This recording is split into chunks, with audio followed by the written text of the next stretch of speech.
Assalamualaikum warahmatullahi wabarakatuh.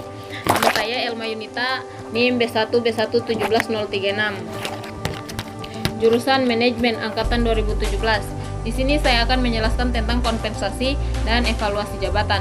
Mana kompensasi adalah segala sesuatu yang diterima oleh pegawai sebagai balas jasa atau kontribusinya kepada perusahaan atau organisasinya. Faktor-faktor yang mempengaruhi pemberian kompensasi terdiri atas 10 bagian.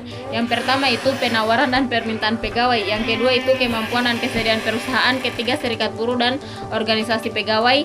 Keempat itu produktivitas kerja pegawai. 5, pemerintah dengan kebijakan. 6, biaya hidup. 7, posisi jabatan pegawai. 8, pendidikan dan pengalaman kerja. 9, kondisi perekonomian nasional. Dan 10, jenis dan sifat pekerjaan. Selanjutnya itu fungsi dan tujuan pemberian kompensasi.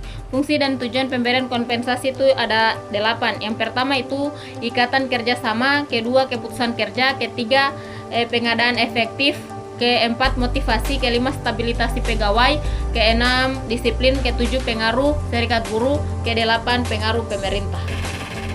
Selanjutnya itu metode pemberian kompensasi. Metode pemberian kompensasi itu ada 2. Yang pertama itu metode tunggal. Yang kedua itu metode jamak. Metode tunggal yaitu metode dalam penetapan gaji pokok hanya didasarkan pada ijazah dari pendidikan formal yang dimiliki oleh pegawai.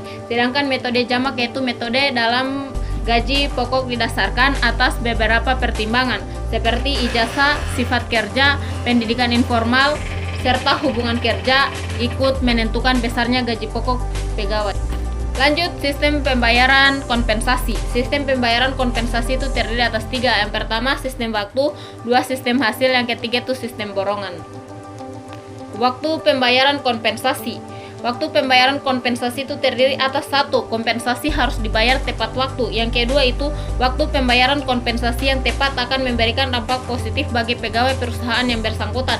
Yang ketiga itu kebijakan kompensasi harus diprogram baik dan diinformasikan jelas kepada pegawai agar bermanfaat bagi pegawai tersebut. Selanjutnya evaluasi jabatan.